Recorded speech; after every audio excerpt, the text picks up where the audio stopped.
I'm gonna make him an offer he can't refuse.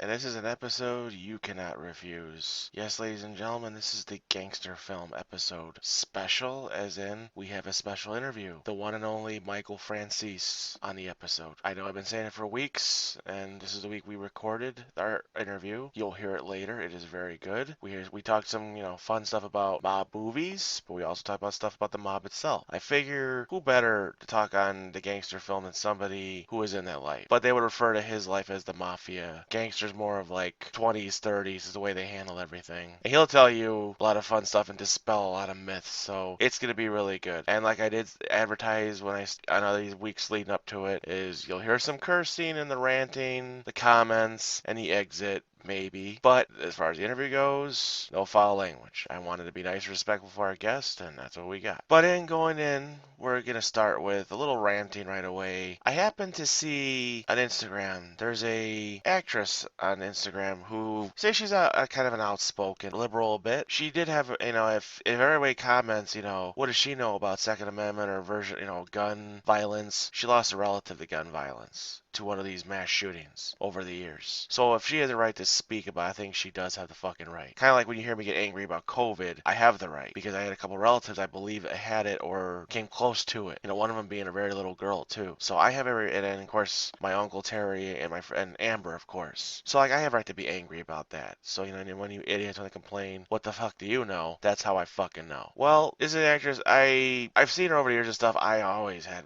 a crush on her. She's beautiful, amazing voice, everything. Just one of the main reasons I'd watch Chicago PD until she left the fourth season. And no, she didn't leave because she was defending the police. She left because she couldn't deal with the bullying of co-stars and producers. And I wish she finds something very soon because I think she's very talented. Oh, yeah, she was in Incredibles too. She was the character Void. It works. She does speak out a lot of the bullshit in the world, like those idiots that invaded the Capitol. Well, all she did was comment that the people that invaded the Capitol were terrorists. I mean, come on, that's exactly what they were doing. They killed police officers. They were intending on killing congressmen that didn't agree with their stupid way of thinking. And some dumb congresswoman decided to rip her. How dare you call all Republicans terrorists? She didn't say all Republicans were terrorists. She said these certain ones. And she posted on Instagram, a lot of you Proud Boys, yeah, I'm proud to say you're a bunch of fuckwits, saying all these nasty things they want to do to her and all that stuff. Really? And then you turn around and say, how dare you call us terrorists or murderers? But you're posting sick shit like that? Really? You could really just stick it up all your asses, you fucks. Yeah, no, that's ridiculous. And you sit there and say, how dare you attack us? I'm going to attack you for saying all that crap. That type of violence toward a woman is ridiculous. Or, a child is ridiculous. And you want to, go on and gloat about it. Then say, how dare you label me a terrorist? Ah, fuck you. I'll label it whatever the hell I want. How about I label you when you guys slap each other with your own fucking penises, you fucks? I mean, that's ridiculous. You put those threats on Instagram. Yeah, because you're an internet tough guy. That's what you are. You'll hear the comment later. Michael says it too. An internet tough guy. Yeah, you know what? I hope I run into some of you guys and slap the hell out of all of you. Slap teetotal shit out of all of you, because you guys fucking deserve it. Yeah, keep writing on your Instagram and hide behind your screen, because when, because she's in good conscience, she'll punch you all in the nose when she sees you all, kick you all in the balls. Well, that's if you have any, because you gotta send threats through Instagram like that, or kick the, empty sack where your balls used to be, you morons. Yeah, and I hope you comment on this and say, how dare you criticize them, and I'll say, how dare you comment on this, I don't want to justify myself talking to a complete idiot. Yeah, so I'm sorry, I had to get that out of the way, because, I mean, I know I want to, save ranting for the comment section, but I had to get that out first, because it was on my mind, especially when I seen the threats. It was ridiculous, and I'll tag the person in the Instagram post, the person who I'm defending here, because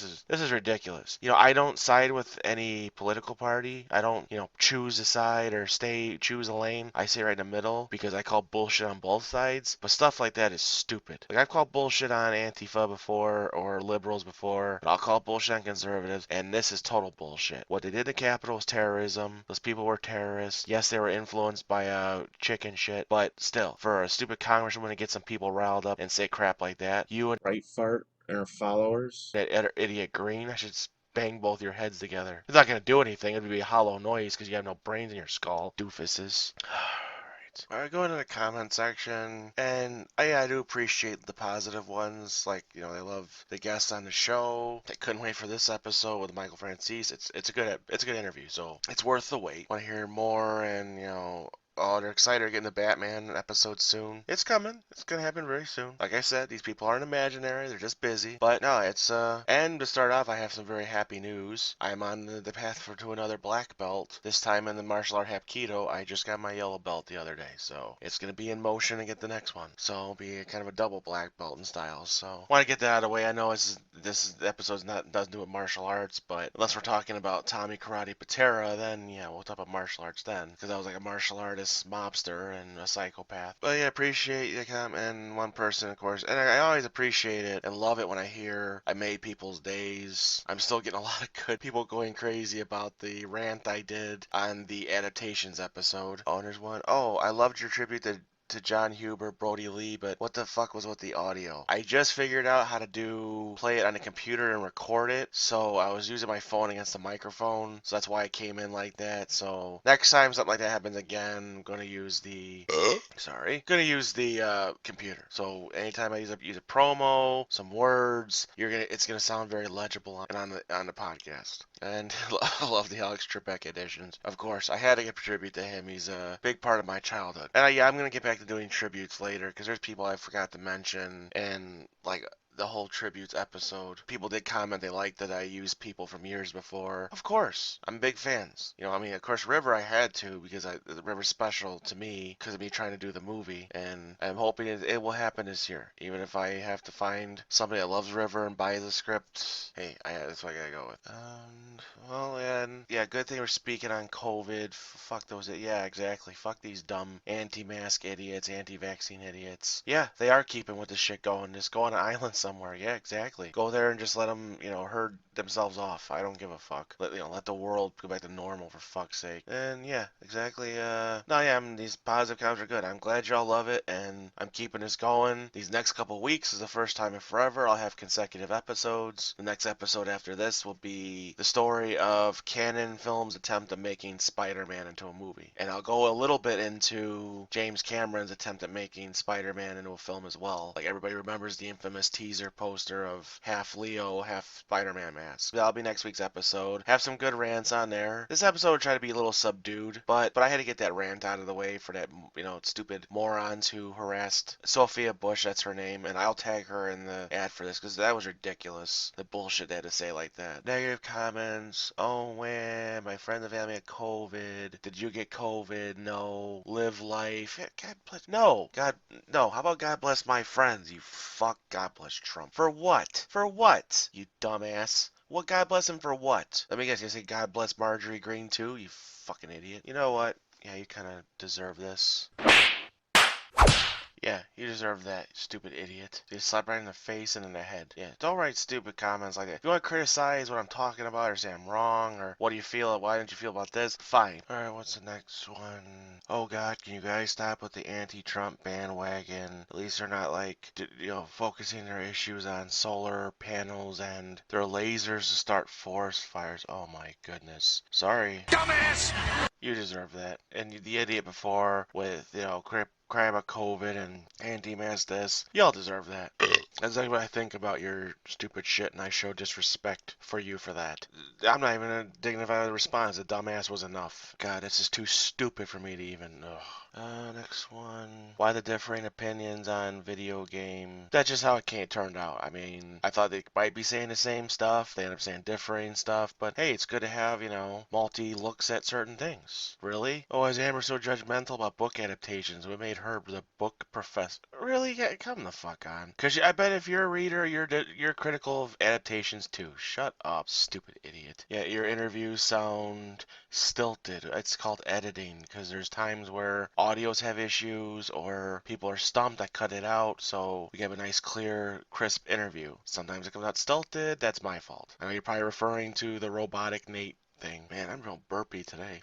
Yeah, more COVID crap. Man, shut the fuck up, all you. All your negative COVID shit with your defense of this and criticizing like my friend for ripping COVID. I'm gonna bum you all in the ball, shine it up nice, and stick it up your ass. There you go. That's my response to all you fucking morons. Yeah, if I'm getting angry, I'm sorry, but this is my friend you're referring to. Excuse me if I get a little miffed at this crap you keep saying. And I'm positive. I'm sorry. There's so much negative in his one little cluster, I found a positive one. Can you give a hint of more interviews you're planning? Well, there is like an actor who did like underrated martial arts films in the 90s, moved into stunt work. I'm trying to get him for either a segment for the choreography episode or just an episode of himself, because his career is such unique that an episode in itself would be good. Another female martial artist who was big in Hong Kong, I'm trying to get an interview with her as well. I think she could talk about her career as well. It'll be pretty good. And also, there's a guy from YouTube I'm trying to get for the choreography episode, because he does a lot of cool videos, and I think he really would work for the episode itself. And the Bond ones, I'm being real special. I'm not trying to say nothing, not trying to jinx nothing. I'm trying to get some interviews. I did try for one. Unfortunately, his manager said that he doesn't do interviews, which was funny because I see him in all these documentaries all the time, but I'm not going to comment. But he has cameo, so I'm going to finagle an intro out of him, so. And I'm paying for it, so you can't say no. So I'm going to go with that. I'm trying to make the Bond one special, even if it takes you a bit, so I can get the interviews. Hopefully, then, then it'll be good. Like this interview, like this episode, getting this interview. This was special. I want to keep that going. Not just me talking, from the hip. I know you like that, but the person in comments, I hate when you talk from the hip. Oh, well, I hear you're commenting, and I'm flipping you off right now. And yeah, that's it for comments. I'm glad I'm getting more positive. All you negative, please come in. So just keep sending them so I could keep telling you to fuck off. I love just telling you idiots to fuck off. And then you're gonna try to say you're hiding behind your microphone. I hope to run into you. You say this to my face, and you'll see what happens. Especially your little COVID fucking comments. Oh, I hope you say it to my face. I hope I'm with Amber, and you say it to her face. Yeah, I hope that happens too. Stupid idiots. Alright, well, for the commenters, thank you. Those great positive ones, I'm glad to help. For those negative ones, keep sending them in. I'll keep giving you the finger right back. And I'm not going to go into ranting. I think that rant I got out enough. I'm going to go into stuff that's been revealed. And it might go into some of the comments I didn't get into. People keep bringing up, why would you still watch movies with Shia LaBeouf in it? It's like, when it comes to Shia LaBeouf, I don't know. I mean, maybe it was stuff they mentioned happened, but it's not like he's secretive with everything he's done wrong. He's flat out admitted to all of his wrongdoing. So this didn't get out, and I'm sorry, I'm not calling a person a liar. Maybe it's so traumatic they blacked it out, but it seems like you're adding stuff on every week. So that's why I'm kind of being skeptical. And the fact that you come out with the story a week after you're saying I'm sick that I'm only known for this one movie, I gotta change that this year, and then this happens. So I'm sorry if I have skepticism, because I see what happened with Johnny Depp. That's why I take the stuff with a grain of salt. Rose McGowan's running buddy, I do believe somebody had something to do with her not making it in Hollywood, because how do you do a part in a big movie like Triple X and then disappear? So I do believe some asshole like Weinstein played a role in it, but the whole thing of, we can't believe this teenager when he's got more than enough evidence to prove she slept with him underage, and say this, yeah, take it with a grain of salt. No, the evidence is right there. When there's more evidence that comes out with LaBeouf thing, I'll maybe comment on it, maybe I won't say nothing. I'm not going to get into it. I'll still watch his movies. He's a good actor. I was glad to see him come back. He's got a lot of problems, and if this is part of his problems, and the whole thing of, we don't see he's getting help. How do you know that? Maybe he is getting help. Maybe he doesn't want to be public about it. Why does he got to be public with everything? That's all I'm saying. But I'm not going to comment more. I don't know. But I bring that up, which sucks because there is a few of his songs I like, and I think I used them in a few of my scripts, and I thought the songs would work for certain scenes. And I know people are going to guess what I'm talking about. It's the whole Marilyn Manson thing. The whole abuse thing, I'm not totally surprised, because if you seen the one book he wrote, he was not only ripping Corey Feldman for coming forward with these producers for what they did to him. He basically said in one of his quotes of his book about Evan Rachel Wood that I'm gonna smash your head with a sledgehammer. That's that's a little. I mean, I don't know. That's his goth thing. No, it's not. I've never heard that term from somebody who was goth. Who's ever said that? I've heard maybe I might put my foot in your ass, or how about I slap you upside your head. It's somebody that get on their face and got irritating, fine. But you say some term like that just sounds fucking crazy. So when I heard all this stuff, I wasn't really surprised. I know they had they had a relationship. I'm more curious of what his ex-wife is gonna say, because remember this whole thing, he left his ex-wife for Evan Rachel Wood. So let's hear what her comment is gonna be. I'm gonna see if she's gonna stand with Evan Rachel Wood or not. I don't know. I mean, but all these other women are coming forward with, and I know we're gonna do the criticism of, why wait all this time? It's like the whole thing with Corey Feldman when he tried to do this video or his movie to get this information out about what is going on. Idiots step forward to try to stop it. Like, like Corey Haim's mother, try to have like, frame him for shit. He's trying to get justice for your son, and all you say is, oh, it's burying his name. Why? You're not gonna get some paycheck from some producer, you idiot? Yeah, I'm sorry. If you're taking the paycheck and letting your son be victimized like that, you're not a parent. You're an asshole. And you know what? The slap sound goes for you too. I know Corey Feldman's too nice to not want to slap you upside your head, but I don't have the control of Corey Feldman. But like I said, it's maybe because his Marilyn Manson is a big deal, and besides, I mean,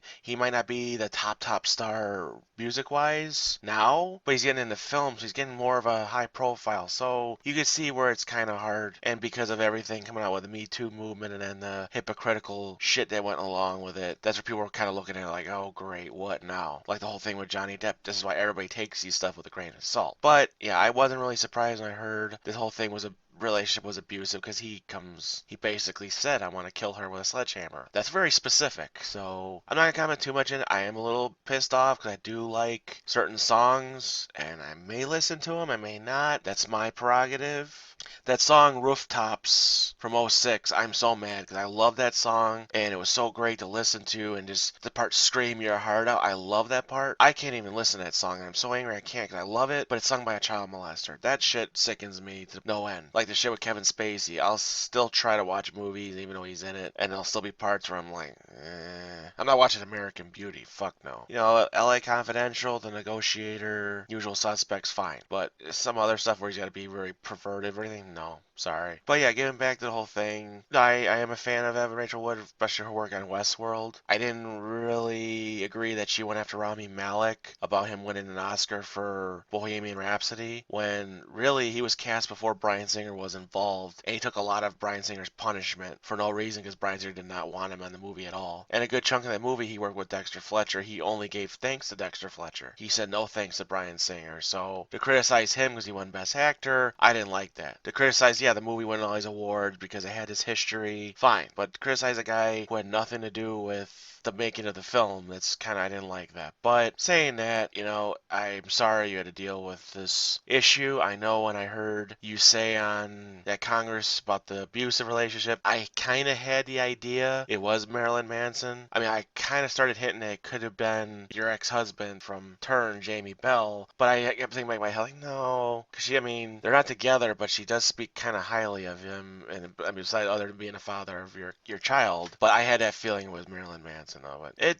does suck. I may listen to his music, I may not. And yeah, if he was that way, that's ridiculous. What purpose does that serve? It just makes this whole image, these people that you would want to say, oh, you're stupid for thinking that just because he looks this way. You're basically giving them ammunition. The people who criticize goth culture and say they're a bunch of violent psychos, you're giving them ammunition. It's like, dude, nice going, dumbass. I already used dumbass already with the Red Foreman. I'm going to say it myself. You are a dumbass, thinking that way. Why, and for posting that in your book, just talk about your life. Don't talk about you want to murder somebody, because this makes you look ridiculous. And then everybody will turn around and say, aha, I told you those goths are crazy. We hear enough, they hear enough of that bullshit as it is. But then again, like when I talked about supporting Sophia Bush with the bullshit, any bullshit comes out of Rachel Wood's way for coming out against Marilyn Manson, and I will say you guys can all go to hell. So I mean, I hope you can get past this whole thing and your other horrific incidents you dealt with, and you hopefully raise your son to be a better person than the shit you had to deal with. I do have some support for you. Like, I know I did criticize you for the Rami Malek thing, but that's just, you were going after somebody for something he had nothing to do with. If you went after Bryan Singer, fine, let's go have at it.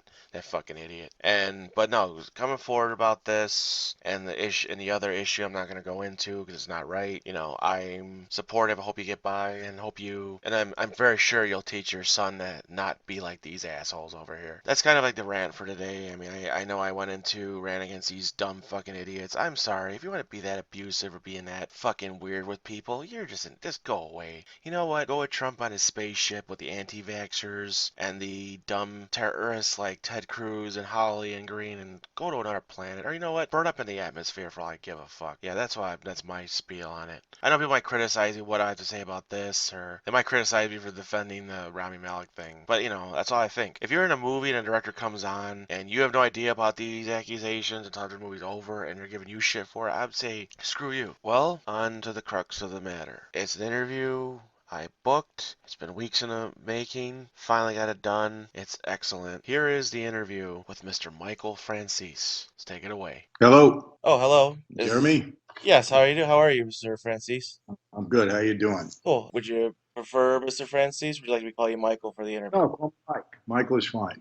All right, cool. Well, this is great. I could get you on here for this podcast episode. Yes, good to be here. How are you over this morning? I'm good. Like I said, glad to have you on here. And I was wanted to ask, how's everything with like family going? I understand you had a couple surgeries in your family. Yeah, my daughter had thyroid surgery, but she's recovering. She's doing better. Well, that's That's really good to okay. hear. Everybody else had. Well, that's really good to hear. Yeah. Well, like I've told like Lisa and that the episode would be we talked a little about like gangster films, but there was also some like kind of mob related questions people had wanted to ask, but nothing like I said. It's all fun questions. We're not nothing incriminating or anything. Hmm.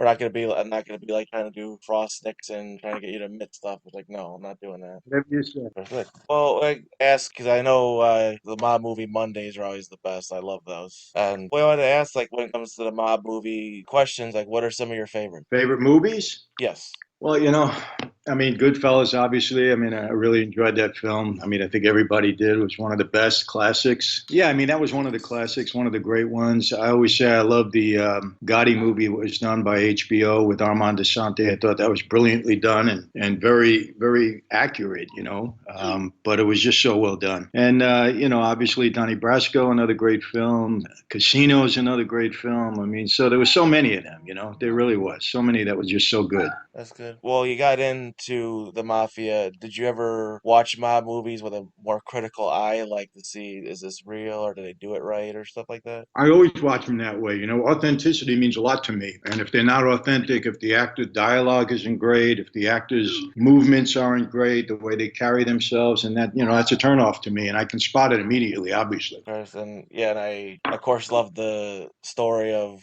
what you watching Goodfellas and your name pops up on there and you're like, wait, what? Yeah, I mean, I was kind of surprised at that. I mean, that was a different crew, and obviously I knew them, but I didn't expect to be in the film. But I had some name value back then. I spoke to the writer, after that, and he told me, well, Henry knew you well, and Jimmy Burke knew you well, and you had name value, so I put you in there. I said, okay. Well, that's good. Well, yeah, I think when I watched The Irishman a bit back, I think they put your name on above somebody's when they showed the Columbo hit. I think they put your name over somebody during that scene. Oh, did they? Yeah, I think they show somebody walking away and it says your name before the hit happens. Oh, well, it's possible. I mean, I don't recall that, but yeah, it's possible. And like you did say the whole thing about authenticity and stuff. So there's been mob movies you've watched where you're just like, what is this? Oh yeah, I mean, some of them, I don't even get through it all. I can't even remember the names. So, Yeah, I'm sure there's a lot of them. Do you like the mob comedy movies? Some? I mean, I loved Analyze This, Analyze That. I thought they were great. There was the one with, oh gosh, I forget who it was, with the English actor and Jimmy Kahn, Jimmy Blue Eyes, I think it was. Yeah, that was a Yeah. good one too. Well, this comes from like a title of a mob comedy movie, which is why I was curious. The term when it comes to mafia members, was the term wise guys seen as like an insult or like a kind of you like laughed at it? No, I mean, we always looked at ourselves as wise guys. So no, I mean, that term goes way back. We didn't laugh at it. We didn't take offense to it. Is sometimes we used it. Hey, is he a wise guy? Is he a good fellow? So no, it wasn't demeaning in any way. Well, that's good. Well, you did say when it comes to like gangster films, you're like a big fan of like Joe Pesci. Joe Pesci is brilliant. I mean, he grew up around it, back in the neighborhood. So, he's a brilliant actor, obviously. So it was just natural for him to act in those roles. He was just brilliant, really. Armando Sante, the same way. I mean, he played Gotti like, better than Gotti could play himself. He was that good. Anthony Quinn in that movie, the Gotti movie, was just brilliant too. I mean, there's a lot of good actors. And of course, De Niro, Pacino, I mean, they just capture the role. They capture the the authenticity, and to me, that's important. Well, When you watch film about your life, unless it's a parody, you want to see the authenticity in it, and those guys know how to do it. yeah, it makes like a lot of good sense. That's what, yeah, I like some of these gangster films, and it was really interesting when I seen The Irishman and seeing Pesci play the more subdued gangster this time. Yeah, he played. I mean, I knew Russ Buffalino, and he played that role great. He really did. It was a total departure from him. He usually plays the psycho gangster, so he did. It just shows you how brilliant an actor he is. But Russ Buffalino was kind of that guy. He was very quiet and reserved in that way. So Pesci, I'm sure studied the character and did it well. Yeah, that's pretty good. That's what was the other. You also like the real classic gangster films, like from like 30s to 40s. Yeah, I mean, Jimmy Cagney was great. Edward G. Robinson. It was a different era. They acted differently back then. And remember, when they were in the 30s and the 40s, the mafia in this country really wasn't the mafia yet. So they acted like gangsters rather than mobsters. Gangsters are just affiliated with gangs, period. And we weren't, Cosa Nostra at that point in time. So it was just different. People carried themselves differently. But, they were great. They were great. Yeah, I've always been a big Cagney fan. I love White Heat. Every time it comes on TCM, I watch it. Great. You did say that unlike some like mob comedies, have you ever seen the one Emmy movie or the mob? Married to, yeah, I saw it a long time ago. I don't really remember. I don't even know if I watched that movie all the way through. I just seen bits and pieces at different times. For some reason, I don't know why. So I really can't comment on it. Okay. Oh yeah, they have like some like kind of you'd probably say unbelievable stuff like the boss escaping an assassination attempt with the two guns killing all the assassins. Oh yeah. Well, again, that's a parody, but it's meant to be funny. So hopefully it came out that way. But Oh no, it was. Yeah, but I'm pretty sure you guys watch it this is comedy. It's like no way. I don't know if the boss would be carrying two guns like that. So. no, I doubt it. Well, actually, that's actually I had for questions mob movie wise, and these questions people sent to me to mob questions, but I kind of like let the list down. They sent me tons. I was like, okay, and a lot of stuff I've told them just go to your YouTube page. You've likely answered these questions already. Possibly, but it's okay. Okay. Well, you did say on one episode when you're bringing up like your work with the gasoline thing, you did know Gas Pipe Casso Yeah. or a bit. Yeah, I did. Yeah. Yeah, because I did read the Philip Carlo book they wrote about him, and they said something that his deal with the government got like shut down because apparently he was gonna reveal more crimes Sammy Gravano was involved in that wasn't laid out in court. Well, it's possible, I don't know all the circumstances at that time with Sammy and Gas Pipe, but obviously the government was concerned about some stuff. Gas Pipe, I know he was cooperating. He made a deal, and then that deal blew up because I think Sammy was so important to the government they had to protect him.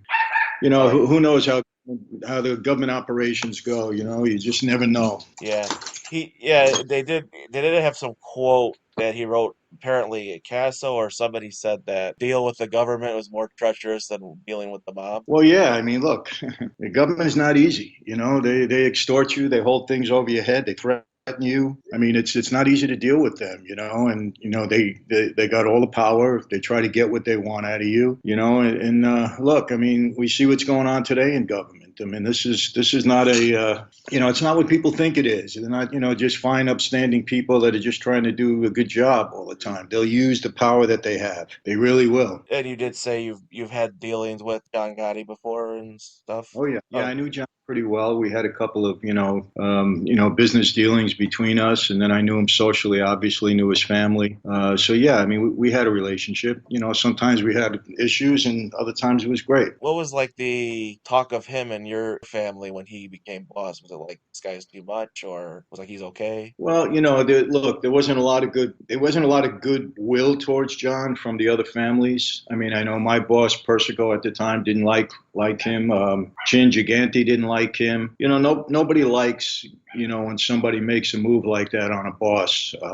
That he did with Castellano. Even if he might have had some reason for it, you don't just go off and do something like that. So I mean, I think the other families were upset by it. And listen, there was a hit put out on Gotti too. So he didn't carry himself in a way that was pleasing to the other guys. He just didn't, and that was resented. Yeah, because they said he was trying to be kind of like how Al Capone was back then. Yeah, he was too out there. And you He was did just say, too out there, too. okay, yeah, well, Yeah, yeah, I mean, yeah, he was too out there. He was too flamboyant. Again, this is supposed to be a secret operation, and people that flaunted that, like Joe Colombo, people resented that too because he brought so much attention to the life that the other bosses and even soldiers in our own crew, he didn't like it because, the government just, they retaliate, you give them something to retaliate on and they retaliate. So, you try to be as quiet as you possibly can. You try to do things undercover, in the dark of night, so to speak. And when you're out there boasting and you're out there, being so cavalier and you're out there sticking your nose in their face, I mean, they don't like that, So, and look what happened eventually, The racketeering laws came into effect. Rudy Giuliani made it his mission, to stamp out the mob. He put so many people in prison, so many things were destroyed during that time. And it was all because of this in-your-face attitude with guys like Gotti and guys like, Joe Colombo.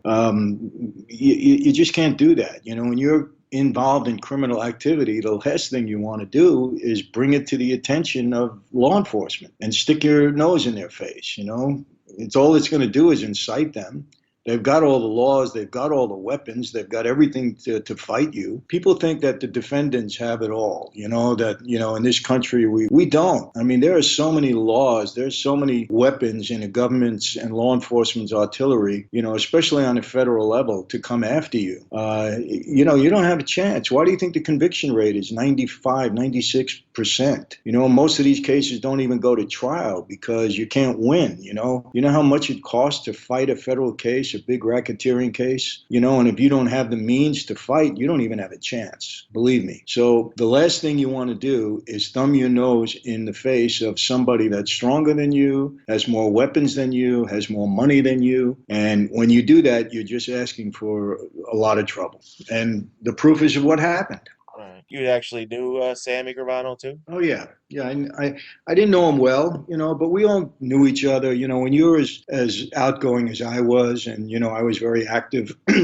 You get to meet a lot of people. You'll either meet them socially, you meet them at a wedding, a funeral, or you meet them in a club, or you meet them over a business deal. But you get to meet a lot of people. I didn't have business with him back then, but I knew who he was, obviously, and I knew him. I knew a lot of guys. That's what the list that I got here is. I'm about to finish the book of that Peter Moss wrote about Sammy or with Sammy, the one called Underboss. Yeah. And he mentions like a part in there where he paid his guys that work for him like very well. And that kind of goes along with what you had said before about always show respect to the little guy because they help you later. That's right. I mean, my father had taught me that when he was young. He said, when I was young, rather, he said, always be gracious and kind and respectful to the little people. And he didn't mean it in a disrespectful way. He just meant, people that, the school worker, the janitor, the guy that parks your car, So but that's a term he used, but he didn't mean it in a demeaning way, and he didn't treat people that way. So I knew that. He said, because those are the people that eventually make you strong. And,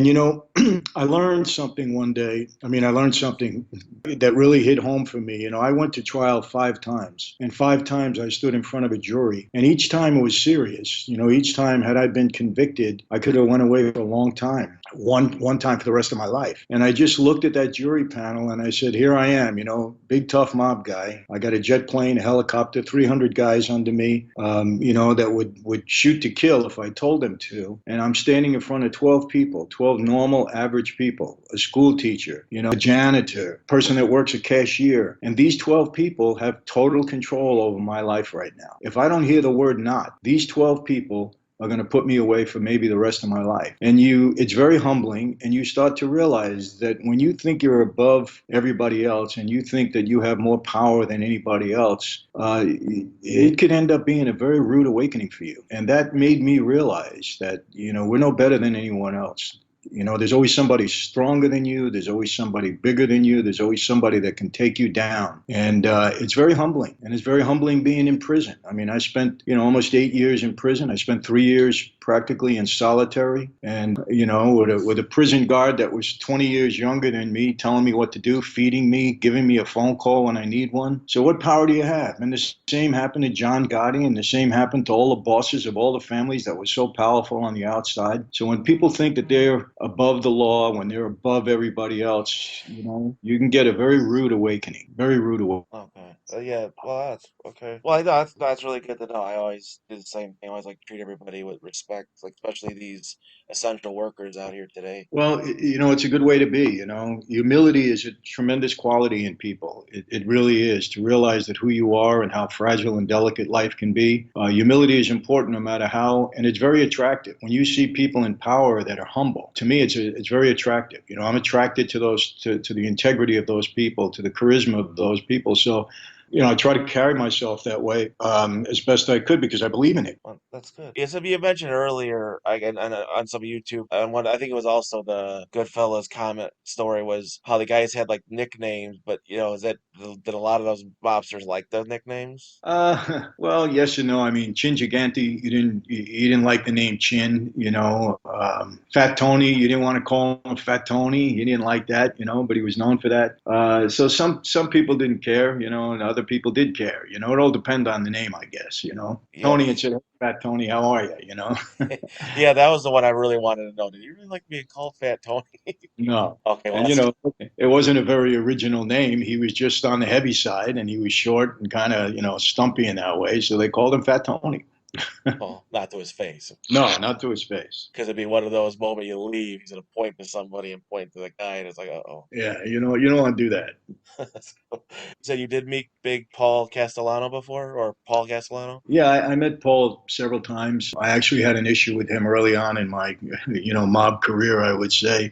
But my boss at the time, when I was a recruit, when I was driving my boss and my capo regime at that time, my captain, I would drive them around a lot because I always had a nice car, and I would take them to meetings with Paul Castellano. They were pretty close with that family, so I was in Paul's presence quite a few times throughout my earlier life. What was like the talk of him and your family? Was it like, hey, this guy could be good, or was he like, meh, this guy? I mean, they were respectful towards him. I mean, I was only a recruit at that time, so that I only, was given so much information. When I say recruit, I hadn't been made yet. I hadn't taken my oath. So I didn't get that much information. When I met Paulie later on, we had other talks, then I got to know him a little bit more. I wasn't particularly fond of him, I'll be honest with you. He wasn't one of my favorite guys. But he was the boss, and you respected that. You didn't have a choice, and that was it. When he was murdered, was it like, were you guys like, oh my God, who did this? Or did you guys have the idea we know who did this? If you're able to say. We knew it Oh, was Gotti at that time. I mean, the word was out, and we knew it. Everybody knew it. oh. Did you guys are probably like, whoa, this is too far with what he did, or? Well, like I said, it wasn't received well, from the other families, and you just don't do that. You don't take a boss out like that. But I mean, he was worried, that maybe Paul would have acted against him, so he felt he had no choice. So I understand that too, but it still isn't meant well. It isn't met well by the other families. The bosses especially, they don't like that. Yeah, I've heard the things like on the Reels channel stuff about like the mafia. They said like, yeah, that was just too public and too much attention. Yeah, I mean, look at what it caused. I mean, look, later on it didn't serve John well. I mean, he went to prison for it and died in the prison, and as a result of that. So, look, like I said, there's certain things in that life that you try to live by, certain codes, and it's a treacherous life in many ways. So you got to be careful with the steps that you take because there's consequences, and they're serious. If you screw up, there's serious consequences. This is like the funny question somebody asked me. The question was Hoffa really dead, or did he just go to an island somewhere and a bunch of people just took credit for it? Pop is dead. He's dead and long gone. You can take that to the bank. You will never hear of or see Jimmy Hoffa again unless they find his body, and you won't recognize him. So he's dead. Don't There's so many. It's just like the. Elvis Presley's not dead. He's dead too. So Jimmy Hoffa and Elvis Presley are long gone. Okay, yeah. Because it seemed like everywhere I look reading about it, it's like all these guys said, "Oh, I'm the one who did it," or "No, I did it." It's like so it's like a trophy or something like that. Well, look, I mean, The Irishman, the movie was a lie. That guy, Sheeran did not kill Jimmy Hoffa. The movie was a lie. He claimed credit for it when he wrote a book and, made some money on it. There were other people that claimed they kind of pulled the wool over the government's eyes by claiming they knew where the body was. The government dug up a backyard, wasn't there. So everybody, there were people that tried to capitalize on the myth of Jimmy Hoffa, and they did it. They were successful in doing it. But I have some insight into what happened to him. I don't have proof. I don't. But I think I know. I know where the order came from. I think I know who one of the shooters were. I'm almost positive I know that. I think I know where, in general, the body is because I believe the shooter. He didn't go public with it. He didn't start bragging about it. He didn't write books or anything else. But the story that was told to me makes perfect sense based upon what else I knew to corroborate that. So, but people have asked me. I have some tapes in my possession from a person that sat with the shooter, and I know the shooter, so it's not that I don't know them. And I told him, put everything on tape. Let me hear it. He passed away, but I have the tapes, and I think they're very accurate. But people have said, you can make a movie out of this. You can get a documentary. You can make money. But the way I look at it is, I don't think they'll ever find Hoffa's body.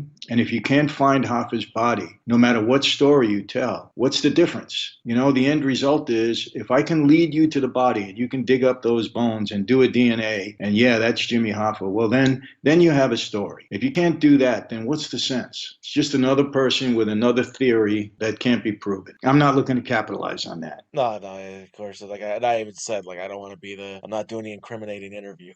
Yeah, I mean, there's somebody out there now that is saying that the body's in a dump in New Jersey, but it's like 100 feet deep and there's barrels on top of it. Are they going to go dig it up for what? What for? Tell the Especially if world they, we found his body? I mean, everybody that was involved in it.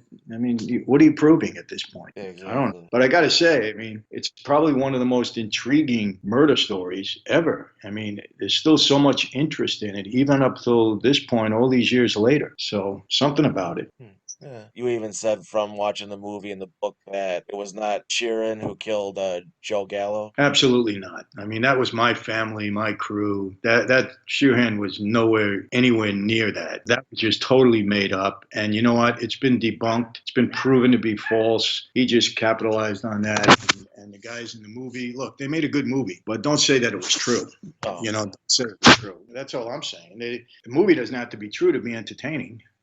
Most of the movies are not true that are entertaining, but don't try to sell us on the fact that it was a true story that you investigated, because if they investigated it, they would have found out it's not a true story. So, I know De Niro came out and said, well, he believed it and there was evidence. There's no evidence to prove that it's true. None. Not a shred of evidence. There's more evidence to prove that it's false. So I don't know where De Niro came up with that. He was totally nonsense. yeah. And I like that one scene where he's going through the guns and he was like, I don't want to make so much noise. And you even said, like, you're going to make noise, you're going to make noise. Yeah, I mean, yeah. What's the difference? You make noise and you go. You're not standing around and say, "Hey, I made the noise." You make the noise. 1 second, 2 seconds, you're out of there. Yeah. And he said something about, like, they use a shotgun, you hear it, like, this far away. I'm like, what kind of shotgun are you using? And a shotgun was used quite often. I can tell you that. Oh yeah, I bet. Well, that's the other thing. Did like a lot of the mob guys, well, not the bosses, of course, but the regular soldiers, capos, they always carry, armed. No, not always. I mean, look, most guys have a conviction, and you get caught with a firearm, a weapon. That could be a 15-year penalty. So you wear it if you need it, and you have a specific purpose that you're carrying it for, but you don't have to walk around with it. I mean, it's not like your life is in danger every minute, so it's not smart to walk around with a weapon. Oh, okay, yeah, because like if you had like a movie about you and you didn't pay attention to what they're doing, they probably would add a scene in where you're gonna pull the guns out and start shooting it out with somebody. Yeah, I mean, look, you don't have shootouts today. I mean, you have shootouts, like on the unfortunate thing the other day with the FBI agents that got shot. That was some lone guy. I mean, the mob doesn't go in the middle of the street and have shootouts.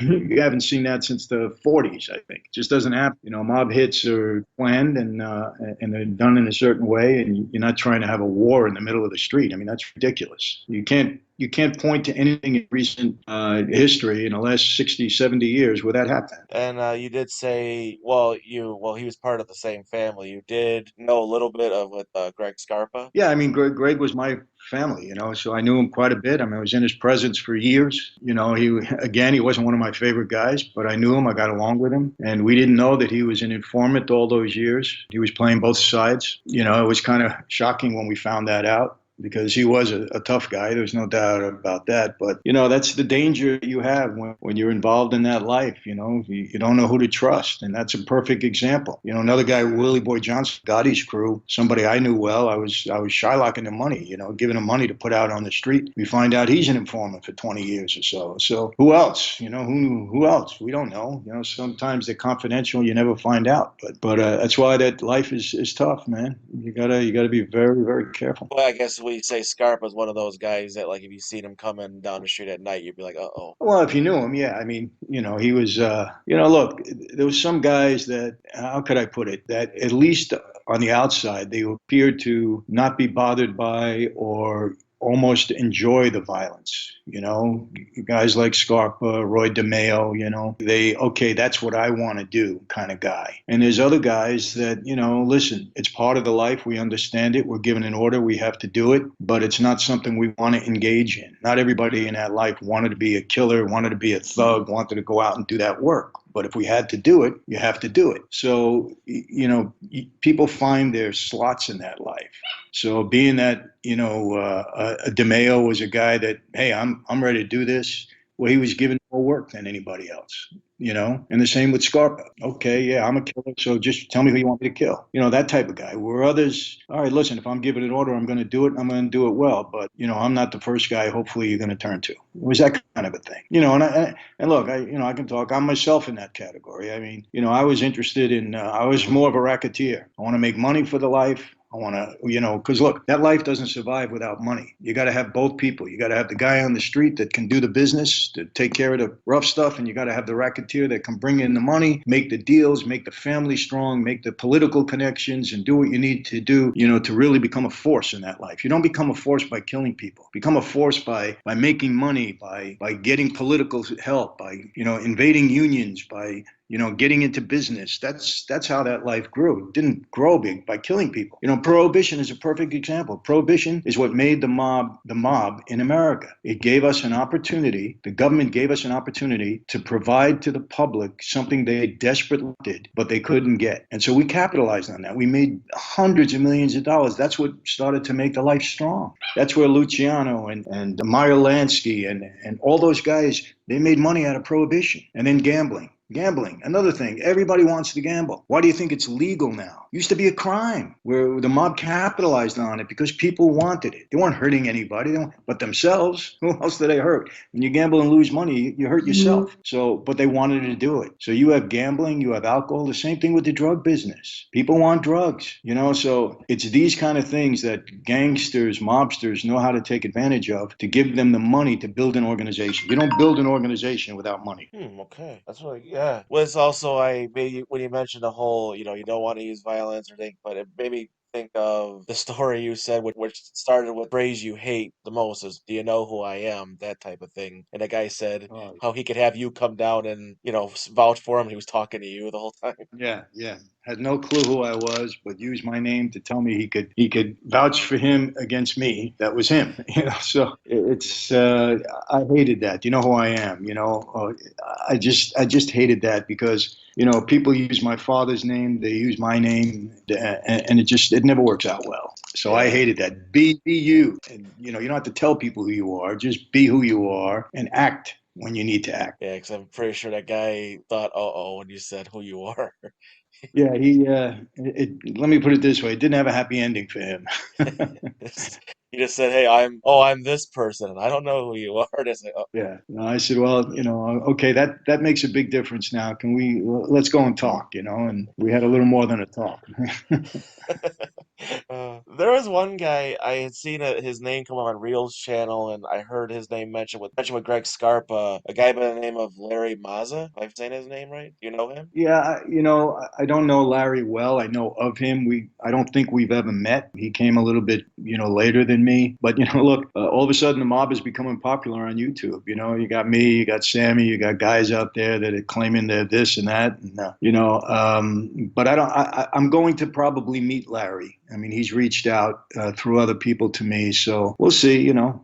I mean, I don't know. I mean, I'm sure he has a story like we all do. Yeah, that's actually Seems like what. yeah, it seems like a nice guy, and you know, I'm glad he's turned his life around. He's gotten away from you know some of the stuff that we were involved in, and I wish him well. I don't wish anybody any harm. Well, that's good. Yeah, that's actually what I first heard of you was they had one of those Reels channels things, and it said like, this person walked away from the. I'm like, what? And then I seen the name, and then I seen you later. I'm like, hey, it's that guy I seen on TV. And Yeah. then I seen all their stuff, and I'm like, this is great. And then it says Bob Movie Mondays. I'm like, oh, okay, I gotta hear what he's talking about. Well, you got me.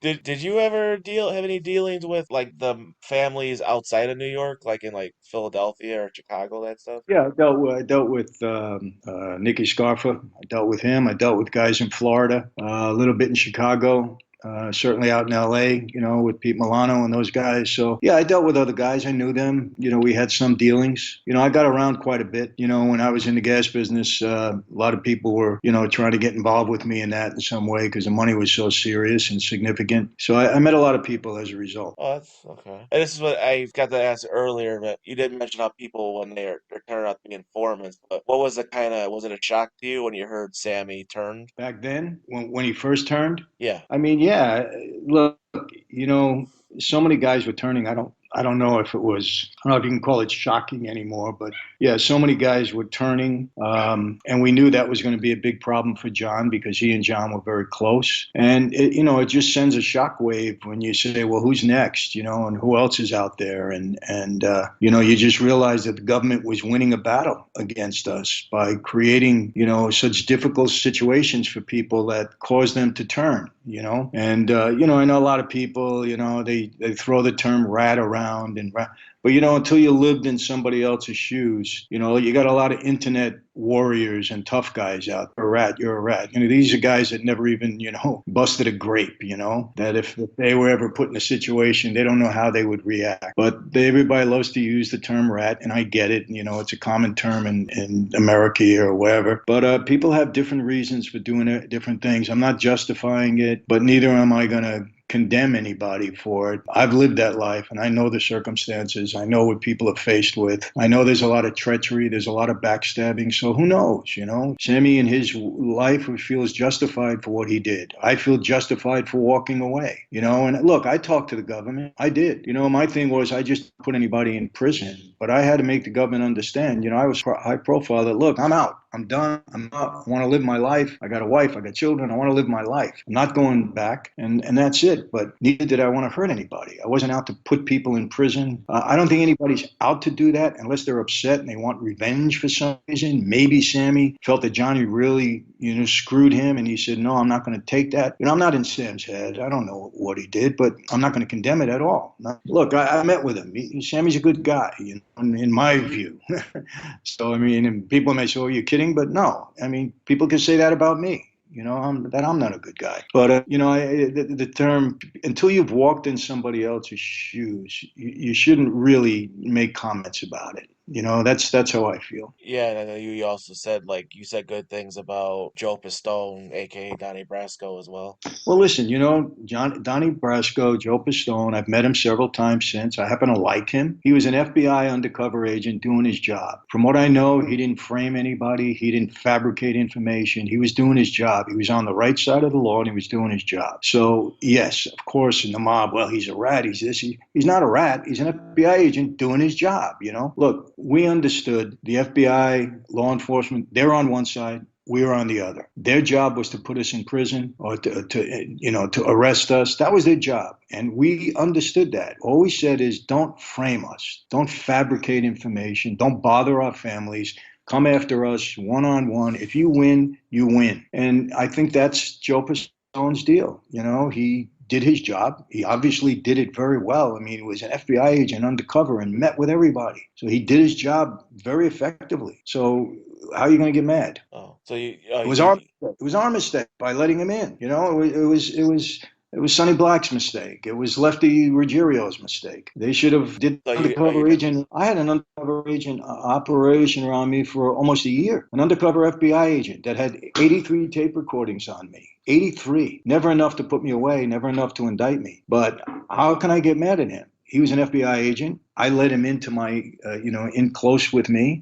Fortunately, it didn't end up in an indictment, but he and I became friends afterwards because he never tried to frame me. He didn't fabricate information. He tried to get me in the commission of a crime, which he wasn't able to do. So I'm not mad at him. It's yeah, you did mention the frame things like how you said they framed your dad. 100%. Oh yeah, And I that's like resent it because it destroyed my family. that was actually the one.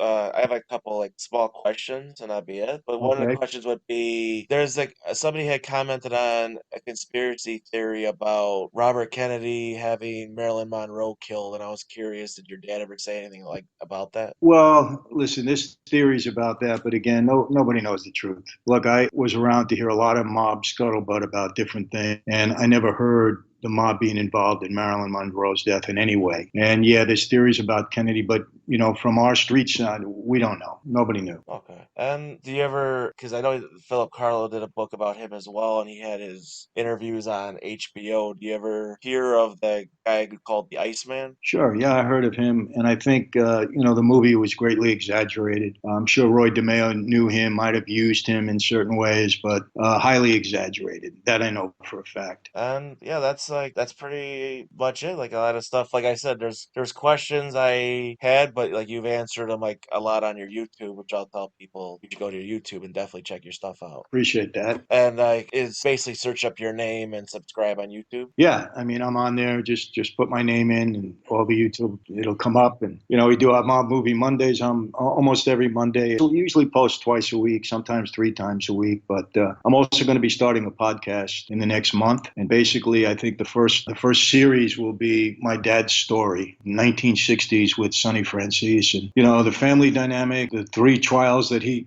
went through, him finally going to prison, and just how that played out. His murder trial was a fascinating case, very, very fascinating. Life magazine wrote a 29-page article about it at the time, one of the biggest stories ever in Life magazine. And I'm going to get into detail about that, with the body in cinder blocks and chains, washing up door. I mean, it was a fascinating story, and I think people will enjoy hearing it. It was a frame up, no doubt, but I'm going to get into that, and I think the people are going to enjoy that. And it'll be, I think a 10-episode series on Sonny Francis. Well, that's good. And how's the show doing about you? Yeah, it's moving along. I mean, we're going to be submitting it pretty soon. The pilot is being written right now. We have the Bible, which is called when you put together, 3 seasons, at least 3 seasons, you write out these seasons, and that's been completed.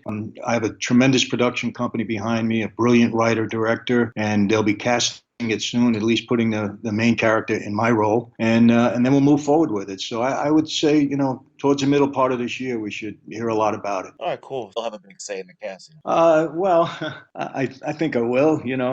As much as listen, for me, you got to understand the business. I'm a business guy too, and I'm not too concerned with who plays me, but I am concerned with them putting somebody in there that's going to, that audiences are going to like, that could play the role well. And look, this is a business, so networks want to see dynamic people. So if I get and this won't happen, but I'm saying if Leonardo DiCaprio was playing Michael Francis, that would sell in a minute, because DiCaprio is great and we have a great script, and all these elements have to come together in order to get a great series done. If you go on Netflix now, there's things there that are unwatchable because they just need content. They just need content, especially in the year of the pandemic when things were so slow in the industry. But in order to get a great series like a Breaking Bad or like a Sopranos or like an Ozarks or something like that, a lot of elements have to come together. It's got to be great writing. It's got to be a great showrunner. It's got to be a great cast. All these things have to come together so that you can get a project that's going to last and that people are going to really tune into. So we put a lot of time and effort into this series that we're doing, and we want it to be, a Sopranos caliber, Ozark,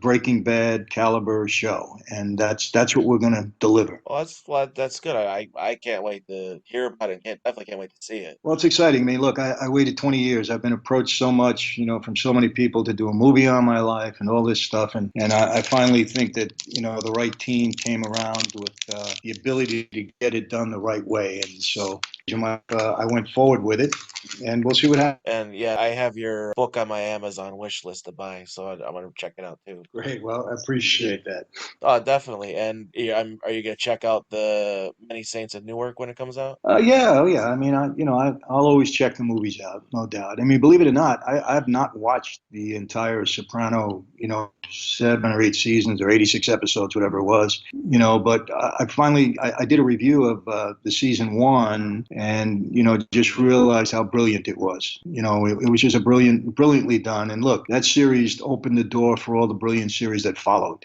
They did a great job on it. The acting was great. The writing was great. It was, fairly realistic, but the timing of it was great. So I'll always look in on these shows, and if they keep my attention, I'll watch them, and if not, I'll just look in and leave. Oh yeah, like you said, if it doesn't seem accurate or too ridiculous, you're like, nope, I can't watch it. Yeah, I mean, it's got to be something that holds my attention. Well, it's good. Well, this was excellent. I was so glad to have you on here, and this was a great interview, and this episode will be great because of it. Well, I appreciate that, and I wish you luck, and just keep going for it. I You're definitely providing will. Oh, I definitely will. entertainment, and people enjoy it, so stay with it. Well, cool. Thank you. And I'll post the link up with and tag you in the Instagram post when it's ready. Excellent. I appreciate it, my friend. You take care. You as well. Have a good day. You too. Bye bye. Bye. Wow. That's all I'm gonna say to that interview is wow. Still feeling it right now, still shaking. And hey, you hear a lot of that good info. That was amazing. I wanted to ask him some mob gangster movie questions, but whew, yeah, I'm still still gotta keep talking about it because oh my god, that was just great. And then I love he did go into some classics and all that stuff, and he did talk about the eras, and it was good to get his input as in he's somebody who's been knows that life, so he can give good criticism on things. But overall, man, that was just amazing. I so glad I booked this interview, and this is why I need to get more interviews for special episodes later. All right, now the interviews. Yeah, now I'm gonna go a little bit into some history of gangster films. Like I really got started around the time films became big, like Musketeers of Pig Alley, this Marlon Brando looking guy. I know they had The Penalty, Lon Chaney doing one of his crazy under makeup or physical damaging characters. He played a amputee gangster, and he just looked like menacing and everything. Just his whole look and his demeanor. There was the one movie Underworld. I watched that in gangster film class in Columbia College. And of course, the one day we had a double feature of Public Enemy and Little Caesar. And Little Caesar's Edward G. Robinson, a very good staple of gangster films. You probably see him in Key Largo and such. But my favorite's always been James Cagney. I always loved his films like Public Enemy, Angels with Dirty Faces, Each Dawn I Die. White Heat. White Heat's my favorite James Cagney movie. Anytime it's on, I have to watch it. I know I should buy it on DVD soon. I'm constantly waiting for it to come on TCM, but it's an excellent film. One of his best gangster roles. I know it was one of those where he was kind of like, oh, another gangster movie again. What the fuck? This goes along with another actor, George Raft. He became big on like the original Scarface of 1930s. He was kind of like the Stephen Bauer character you see in Al Pacino's Scarface. The friend who ends up with his sister, and the main guy kills him out of anger because of it. He was in Each Dawn I Die as a gangster in prison who helps James Cagney. Cagney wasn't a gangster in it. He was a reporter who got framed because he was going to expose a governor candidate as a corrupt piece of shit. And he helps James Cagney get out of jail, helps get him exposed, helps the candidate get exposed, but he dies doing it. So he does get out, lives, dies free, helps Cagney get his name back. And Raft turned down a lot of roles for dumb reasons, kind of fell off, but he came back. His cameo in Around the World 80 Days as a saloon owner at Spats, and Something Like It Hot, of course, as a famous one with him. And he does basically Al Capone-like character. Does a version of like the St. Valentine's Day Massacre. Then he meets his end by a surprise gunman and a birthday cake. It's where the part where the cop walks in after he's just been shot. What happened to her? Some of the cake didn't agree with him. Oh, my compliments to the chef. It's like stuff like that. It's pretty funny. It's a typical movie when people bring up, which I love that Tarantino brought up about why you have to use violence in all your films. Can you do some comedy like Three Stooges or Something Like It Hot? And it's like Something Like It Hot has 2 mob executions in it. I mean, get the fuck out of here. Like 50s, 60s, they were kind of meh with gangster films. I think 60s had more like the war action films. I talked about it in the war episode. 50s we got more into westerns. 70s. was big because if you heard the music at the beginning of the episode, the one and only The Godfather. 1 and 2. 3 doesn't exist in my world, sorry. I know you want to say, what about 3? No, leave it alone. If it was the original script for number 3, yes. That was the third movie, it would have been a perfect trilogy. But, of course, no. Paramount plays their dumb shit. But it kind of reinvigorated the gangster film genre. They seen it as, very operatic, epic. They did the same thing with Once Upon a Time in America. But in the 70s, you had Martin Scorsese do Mean Streets, where he showed the more grounded gangster, the more streetwise guy. And then he does that later with Goodfellas, which another made gangster films more grounded, more gritty. So people wanted to see the more gritty stuff. Scarface made everything more light. It wasn't so dark and moody. It was light, bright, and bloody as hell. I talked about it in Trend Setting, how gangster films change with each movie. The 80s had a lot more gangster comedies. Married to the Mob, Wise Guys. Married to the Mob is infamous with the boss coming out of the car with 2 guns, shooting all these assassins. So it's like, and which Michael talked about is, it's comedy, it's parody, so you just laugh it off. But like, yeah, Goodfellas made everything more grounded. Everybody started doing their gangster films grounded. Like Donnie Brasco was more of a grounded movie. That's why Al Pacino jumped at the chance to do the film. And like, you always had some big up and coming actor, and like you had Ray Liotta in Goodfellas, you have Johnny Depp and Donnie Brasco. You went back to the mob comedies again, Analyze This and That. The sequel's called Analyze That. I'm not saying it's this and that, just being an ass. That's the titles. The Mickey Blue Eyes, James Caan in there. James Caan gets voted Italian American of the Year. He's not even Italian, but he just comes off perfectly like a mobster. There's like other film, State of Grace, which was like another one of those undercover in the mob films. Like Donnie Brasco was real. State of Grace, I guess you want to link it more towards the what happened with the Whitey Bulger thing, because he had an undercover guy in there, but he had his informant in the FBI, John Connolly. But the whole gang in State of Grace is more of like the Westies. Like you had the boss who wants to be more like the Italian mobsters, upscale, and then the one guy who's a street guy, the real guy who still stay loyal to the streets, Gary Oldman. Of course, another great Gary Oldman part. And then of course at the end is where everything just goes to hell, and finally the cop says, "I'm gonna take the rest of you guys out." The part is more of the Whitey Bulger gang and it was another Scorsese classic. Finally won Best Director, finally won Best Picture after all these years of the being screwed. I don't call 90 screwed, or because I thought, Dances with Wolves was an excellent film, and for all the work he went into making it, he deserved accolades. But I was so happy Departed finally won. I remember seeing it in theaters. It was excellent. Laughed my ass off at a lot of stuff. Jack Nicholson, of course, is classic. It was a little weird Scorsese movie. You don't have like De Niro in it, but he comes back later in The Irishman. Another kind of gangster film that deals with the whole "did this guy really kill Jimmy Hoffa" thing. Michael talked about it in the interview, but he thinks it's a big lie. But hey, it's a movie, good movie, and all the goofiness of the whole Frank Sheeran story. But of course, the mob didn't just stay in movies; they went to TV. You know what I'm talking.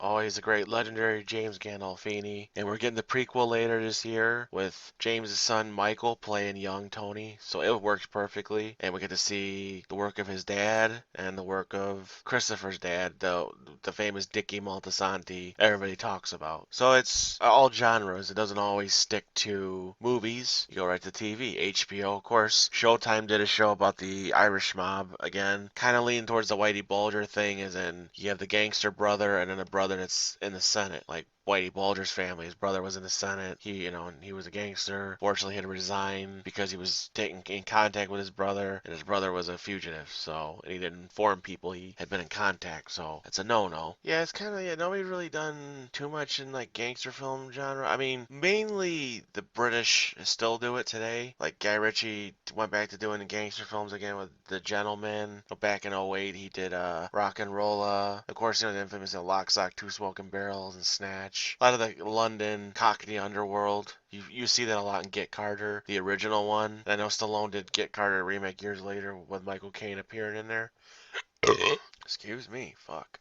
And of course, the one great film, The Long Good Friday with Bob Hoskins, at his best. I mean, always is. I mean, well, Bob Hoskins is always at his best, especially when he would play the British gangsters. The Limey was in a gangster film because Terrence Stamp was one of those, like a thief, and, he comes back and finds who killed his daughter, and he starts taking care of business like a gangster would. Gangster #1. I mean, it has Malcolm McDowell as the older gangster, of course, but then, him as the younger years is Paul Bettany's, I think it was like his debut film or his breakthrough film. But I think it might have been his debut film. But then he got noticed enough to be in films like Beautiful Mind, Knight's Tale, went from there, and of course he's Vision today. And Layer Cake, which helped basically Daniel Craig become Bond. I mean, wow, I didn't really know. Hey, being a suave drug dealer makes you James Bond. Hey, cool. And yeah, like Guy Ritchie going back into doing the British gangster films again. That's basically who's basically sticking with the gangster films is the Brits. I mean, there's like Takashi Kitano doing the Outrage movie where he plays the Yakuza gangster. Of course, you have the Yakuza movie by Sidney Pollack, which deals with the Yakuza. They have all those films about those guys. The Ken Takakura,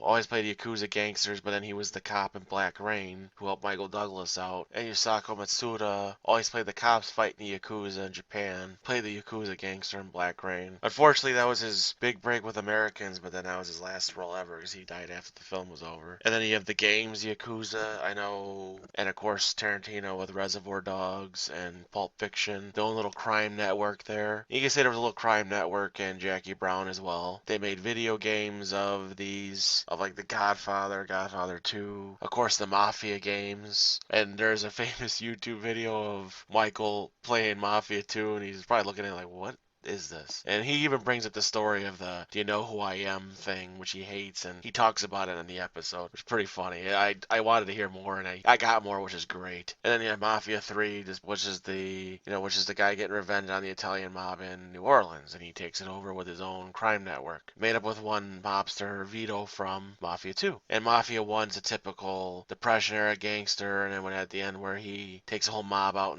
and then testifies against it, then he meets his end later, which is common among the mobsters back then who did end up spilling the beans on stuff. I know they tried to make a video game of Heat, but that didn't happen. But Heat's kind of you can say it's a criminal network, so it's in a way a gangster type thing, but they're more like bank robbers, but they have the criminal network, so like the mob. I didn't mention the Yakuza game. You have the films in China based on the Triads, and then you have Sleeping Dogs, which is a guy undercover in the Triads building his way into where he can finally take them all down, but he doesn't take he waits till there's a good boss in charge, but he doesn't take them down. He takes the corrupt cop in charge down. But he does take a lot of the other gangsters down. But that's why where the boss says, when he says, should we kill him?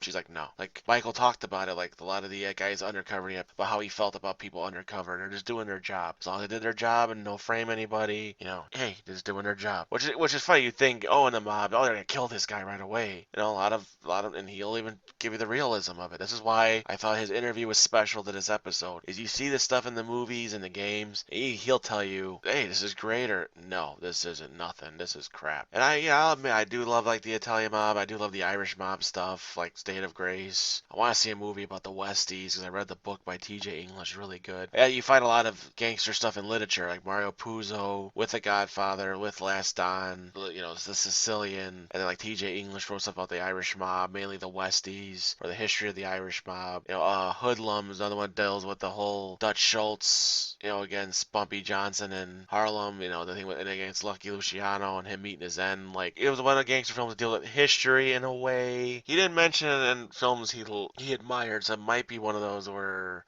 Michael says it's one of those where he watched, he was like, I can't do this. Or it might not be, but it does with a historical thing, so it's great. I love the film. I think Tim Roth's great as Dutch Schultz. His whole attitude, just his whole demeanor, and then if you see Dutch Schultz, he has it perfectly. The American Gangster, basically, it's Denzel Washington played as drug dealer, but in a way he is a gangster. Dresses nice, aligns himself with top people, puts himself out in public. He's a good businessman. I mean, he's somewhat flashy, but somewhat very secretive, like, you could say with the Mafia. And I know there's like the movie not a movie, there's a show set in England called Gangs of London, deals with this whole London gangs situation. I know they did a Snatch TV show, it deals with a crime family on there. And yeah, overall, that's what I can tell you about gangster films, but it doesn't just go into films, it goes into video games, it goes into books, it goes into all media, it goes into TV, Sopranos especially, and lately with the Gangs of London. Oh yeah, we bring up video games, The Getaway, and Getaway Black Monday, they deal. I mean, yeah, you have levels where you're the cop, but you also have levels you deal with being part of the London gang culture. That's what we can go with today. Like I said, a gangster film covers all media. Of course, the best part of this whole episode was Michael's interview. I mean, I'm still shaken up about a lot of the stuff, and I'm glad he gave us some realism on things, which is great. And like I said, you can just check out Michael Franzese at YouTube, and when I put the ad out, you'll see his name. So in case it's Franzese, Michael. He's put out YouTube. You find his page, subscribe to it. You have tons of fun content to look at. His Mob Movie Mondays are the best. Just the way he reviews these mafia movies. And there's ones you look at thinking, oh man, this is kind of ridiculous. I wonder what he thinks of it. And he'll give you his hint. Like people bring up the Gotti movie with John Travolta, and he gives you a little input into it. He's a big fan of the Armand Assante one, and I love the Armand Assante one. But yeah, that's all I can give you with today. Like I said, we have the future episodes coming. Like I said, next week we'll have Canon Films' attempt at Spider-Man, the story of what could have been something really good has turned into a big clusterfuck. And we'll have the Batman episode coming up soon. We have other great episodes. I did talk about the stunt choreography. I want to see if I could get some interviews, and also I'm trying to get some interviews for the Bond episode. But I will go into doing spy films too. I might talk a little about Bond, but I might not, because I might want to leave Bond its own episode. And I did say, Amber coming back to co-host those episodes, a musical, Studio Ghibli, and fantasy, and also I'm trying to get Josh back. Besides the Batman segment, get back for more stuff like his segment for Superman. We'll also have a friend of mine, Marco, talk about Superman as well, and get him back for talk about Canon Films, Maverick directors, and that one I planned with him and Zach talking about Star Trek, Star Wars. A lot of Star Trek fans, you're gonna love it. Well, I did say I want to get back into doing tributes, and one I didn't really talk too much about in a tribute episode because I didn't want to get too over emotional. I did with River. It's been about 4 years, and it's talking about Chester Bennington from Linkin Park. I just want to say your music helped me in times when I felt I had nobody that spoke what I was feeling. In a way, it saved me at times, and I wish I jumped on and worked harder to get famous sooner, because I really wanted to pay you back, and I hate that I didn't. Who would have known that you were helping me, but you needed help in return? And I wish I could have been famous sooner and paid you back and showed you how important you were. And I'm sorry for the crap you had to deal with in your own life, and the fact that you still use that to help others. You might not have thought you were helping others, but you did. And I just want to say thank you. I still miss you. I still love listening to your music. I'll still use your music in my films, and I love you as well. And that's all I want to say about that. And thank you again. And thank you all for coming for this episode. A biggest thank you to Michael Franzese. Michael, I think this is like the best interview I think I've done in I haven't really done interviews. This is one of the best interviews, and honestly, this will make the episode really great. I'm so glad you're able to be on here, and I can't wait for you to hear this episode. And, mind the mindless retelling of history, because I was just so in awe of what I just got. So, this is excellent. I can't wait to see the show. I can't wait to read the book. And like I said to other people, you want to see Michael, hear Michael, other than this episode, just go to YouTube. And I'll be tagging him in my Instagram post so you can see his name and look up his YouTube stuff like the Mob Movie Mondays. Can't wait for the next episode. Can't wait to see who we review. And until next time, everyone, thank you for coming along. I'm not going to give you the usual send-off. It's a very nice, fun, solemn episode. So have a good day, and I'll see you next time.